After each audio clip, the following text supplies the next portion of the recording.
Friends, आप सभी का स्वागत है आपके अपने चैनल राजू सॉल्यूशन में।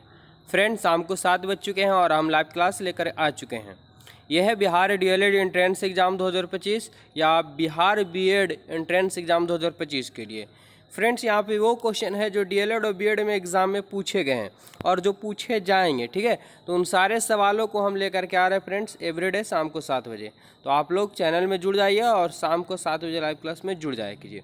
फ्रेंड्स, यहाँ पे जीके का 20 क्वेश्चन देखेंगे साइंस का, इसके बाद 20 जो देखेंगे वो सोशल साइंस का देखेंगे जो बेहद ही खास है। तो चलिए फटाफट से तैयार हो जाइए और आप लोग आंसर बताने का प्रयास करेंगे। जिनका आंसर पता होगा कमेंट बॉक्स में फटाफट से देंगे और जिनको याद नहीं होगा वो याद करते चलेंगे क्योंकि सभी इंपॉर्टेंट है। फ्रेंड्स, पहला सवाल है कि किस ग्रह की सतह पर एक बड़ा लाल चिन्ह है। सवाल क्या है कि किस ग्रह की सतह पर एक बड़ा चिन्ह जो है लाल है, कौन सा है? क्या बृहस्पति या मंगल है या बुध है या शुक्र है? तो फ्रेंड्स, मंगल ग्रह जो है उस पर एक बड़ा चिन्ह जो है वो लाल है। मंगल ग्रह को लाल ग्रह भी कहा जाता है, याद रखेंगे। ऑप्शन आप लोगों को भी पता है तो बिल्कुल भी कमेंट करके फटाफट से बता देते फ्रेंड्स। अगला सवाल है, राइनोप्लास्टी शरीर के किस भाग से संबंधित है? राइनोप्लास्टी शरीर के किस भाग से संबंधित है? क्या होठ है, कान है, नाक है या हाथ है? तो फ्रेंड्स, राइट आंसर की अगर हम बात कर ले, राइनोप्लास्टी ये जो है नाक से संबंधित है। शरीर के किस भाग से संबंधित है? तो नाक से संबंधित है। अगला क्वेश्चन है फ्रेंड्स, विटामिन सी की कमी से कौन सी बीमारी होती है? बहुत छोटा क्वेश्चन है लेकिन हर एग्जामों में पूछा जाता है। विटामिन सी की कमी से कौन सा रोग होता है? तो फ्रेंड्स, विटामिन सी की कमी से स्कर्वी नामक रोग होता है, चमड़े का रोग होता है विटामिन सी की कमी से। ठीक है, चलते हैं अगले सवाल की। और अगला सवाल है फ्रेंड्स, क्या है? अग्निशामक, ठीक है, यानी फायर ब्रिगेड जिसको बोला जाता है, जो आग बुझाने के काम में आते हैं। तो अग्निशामक में कौन सी गैस प्रयोग होती है? कौन सा गैस का इस्तेमाल किया जाता है अग्निशामक यंत्र में? क्या कार्बन मोनोऑक्साइड का किया जाता है, नियॉन का किया जाता है, कार्बन डाइऑक्साइड का या अमोनिया का? तो फ्रेंड्स, कार्बन डाइऑक्साइड का। अगर ऑप्शन आप लोग सी बताए तो बिल्कुल सही है। अग्निशामक में कार्बन डाइऑक्साइड गैस का प्रयोग किया जाता है। चलते हैं अगले सवाल की। और अगला सवाल है फ्रेंड्स, स्टेनलेस स्टील किसका सम्मिश्रण है? स्टेनलेस स्टील जो है किसका मिश्रण है? किस किस पदार्थ मिला रहता है स्टेनलेस स्टील में? क्या लोहा निकल रहता है, लोहा क्रोमियम रहता है, लोहा जिंक रहता है या लोहा और कार्बन रहता है? क्या होगा इसका राइट आंसर? तो फ्रेंड्स, याद रखेंगे, स्टेनलेस स्टील जो होता है वो लोहा और क्रोमियम का मिश्रण होता है। लोहा और क्रोमियम का मिश्रण होता है स्टेनलेस स्टील। ये वेरी वेरी इंपॉर्टेंट है जो एग्जाम में पूछा जा सकता है फ्रेंड्स। चलते हैं अगले सवाल की ओर।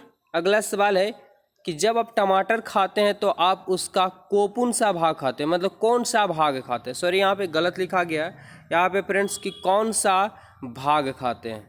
ठीक है, कौन सा भाग खाते हैं जब आप टमाटर खाते हैं? तो क्या जड़ खाते हैं, तना खाते हैं, पत्ती खाते हैं या फल खाते हैं? फ्रेंड्स, हम लोग क्या खाते हैं? जो टमाटर खाते हैं तो हम लोग फल खाते हैं। ठीक है, ऑप्शन की बात करें, ऑप्शन डी यहाँ पे। अगर ऑप्शन डी आप लोग बताएं तो बिल्कुल सही है। चलते हैं अगले सवाल की। और अगला सवाल है, मलेरिया का कीटाणु क्या है?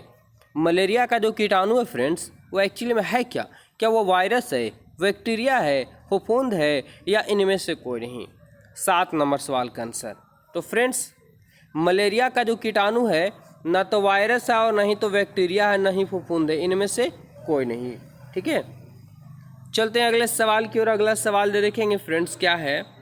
एक वस्तु पर अपकेंद्री बल का अनुभव कब होता है? सवाल बेहद ही खास है कि जब एक वस्तु पर अपकेंद्री बल का अनुभव कब होता है?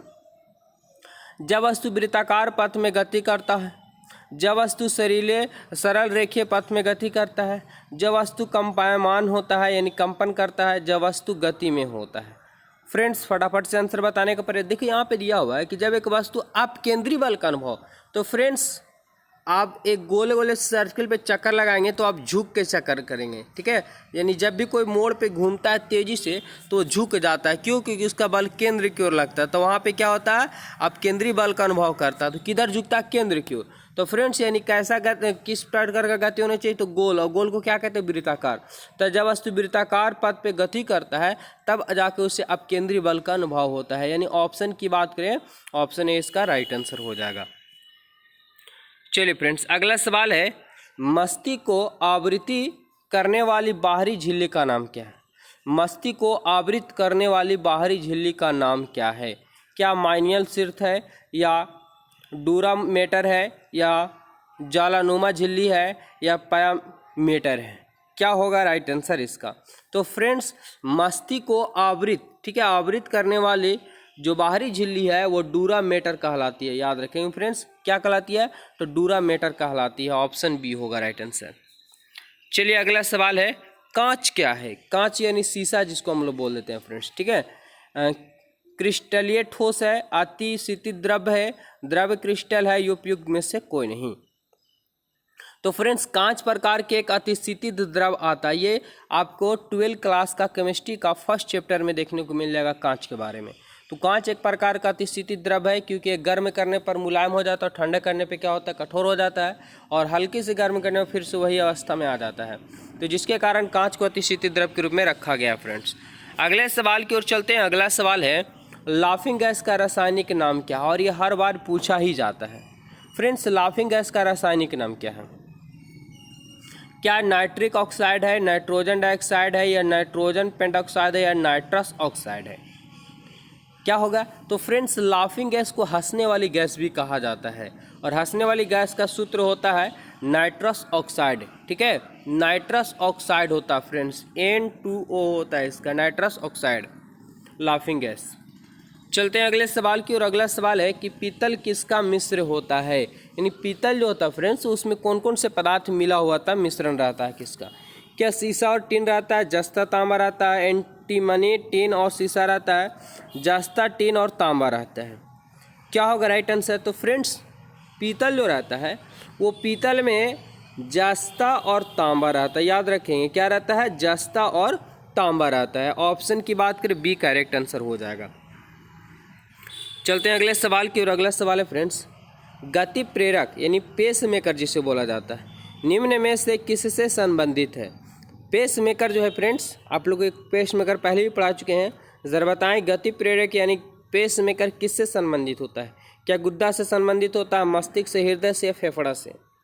क्या होगा फ्रेंड्स राइट आंसर इसका? ज़रा फटाफट से बताइए। तो फ्रेंड्स, ये जो है पेस मेकर, ये हृदय से संबंधित है, गति प्रेरक, ठीक है।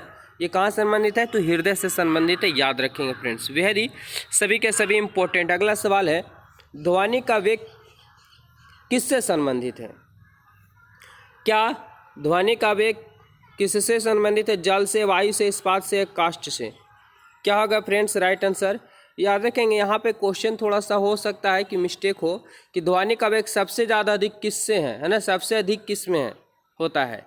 तो याद रखेंगे फ्रेंड्स, इस्पात में होता है सबसे अधिक। यहाँ पे क्वेश्चन हो सकता है थोड़ा सा मिस्टेक, ठीक है। तो ध्वनि का वेग दिया हुआ, तो ध्वनि का वेग किसमें सर्वाधिक होता है? यहाँ पे सर्वाधिक होना चाहिए, संबंधित लिखा गया सर्वाधिक। तो किससे होता है? इस्पात। यानी याद रखेंगे फ्रेंड्स कि सबसे पहले जो गति होता है ठोस में, ठोस के बाद आता है द्रव्य, ठीक है फ्रेंड्स। ठोस के बाद क्या आता है? द्रव्य आता है, और द्रव्य के बाद फिर आता है गैस। चलते हैं अगले सवाल की ओर। और अगला सवाल है क्या, कि पृथ्वी के निकटतम कौन सा ग्रह कक्षा में रहता है? वेरी खास है फ्रेंड्स, कि पृथ्वी के निकटतम कौन सा ग्रह कक्षा में रहता है? कौन सा रहता है फ्रेंड्स? तो याद रखेंगे, शुक्र रहता है। कौन सा रहता है? शुक्र रहता है पृथ्वी के निकटतम। इसलिए आप शाम के समय देखेंगे तो सूर्य जिस टाइम डूबता है, यानी पूरब पश्चिम दिशा की ओर, उस समय एक शाम को ही आपको तारा नजर आने लगा, जिसे शुक्र कहा जाता है फ्रेंड्स।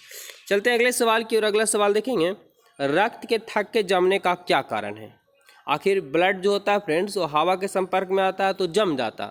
आखिर इसका कारण क्या है? क्या उसमें थ्रोम्बिन है, हीमोग्लोबिन, या पेक्टिन, या उपयुक्त में से सभी? क्या होगा राइट आंसर?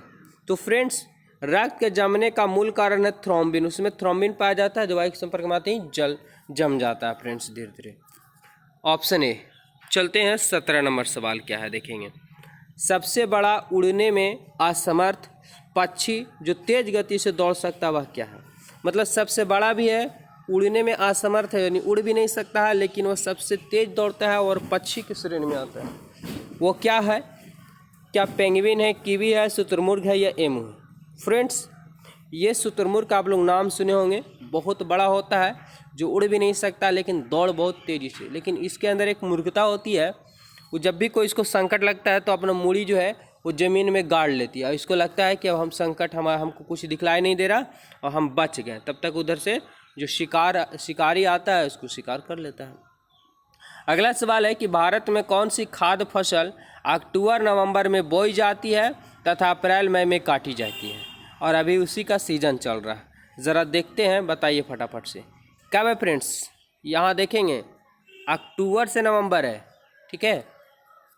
तो भारत में कौन सी खाद्य फसल जो है फ्रेंड्स अक्टूबर नवंबर में बोई जाती है और अप्रैल में काटी जाती है? फ्रेंड्स चावल नहीं है, चावल तो कभी से लगा हुआ है, 1 मंथ पहले ही से लगा हुआ है। ये इसका राइट आंसर की बात करें, गेहूं होता है फ्रेंड्स। अक्टूबर नवंबर में ठंड के मौसम में जो है ये लगाया जाता है और अप्रैल यानी गर्मी होते होते इसे काट लिया जाता है। चलते हैं अगले सवाल की ओर, याद रखेंगे। अगला सवाल है क्या? सरल आवर्त गति करती हुई वस्तु की स्थितिज ऊर्जा किस स्थिति में होती है? ध्यान समझिएगा कि सरल आवर्त गति है, सरल आवर्त गति करती हुई वस्तु की स्थितिज ऊर्जा किस स्थिति में होती है? क्या मध्य स्थिति में होती है, अधिकतम विस्थापन की स्थिति में, या अर्ध विस्थापन की स्थिति में? उपयुक्त में से कोई नहीं। फ्रेंड्स ये हो जाएगा कि सरल आवर्त गति करती हुई वस्तु की स्थिति जो है किस स्थिति में होती है? तो फ्रेंड्स अधिकतम विस्थापन की स्थिति में स्थितिज ऊर्जा होती है फ्रेंड्स, ठीक है। चलिए अगले सवाल की ओर चलते हैं। अगला सवाल है फ्रेंड्स, ध्वनि का वेग अधिकतम किस में होता है? और इसके ये क्वेश्चन फ्रेंड्स इसके पहले जो था यहाँ पे संबंधित लिखा गया था, वही है कि ध्वनि का वेग अधिकतम किस में होता है फ्रेंड्स।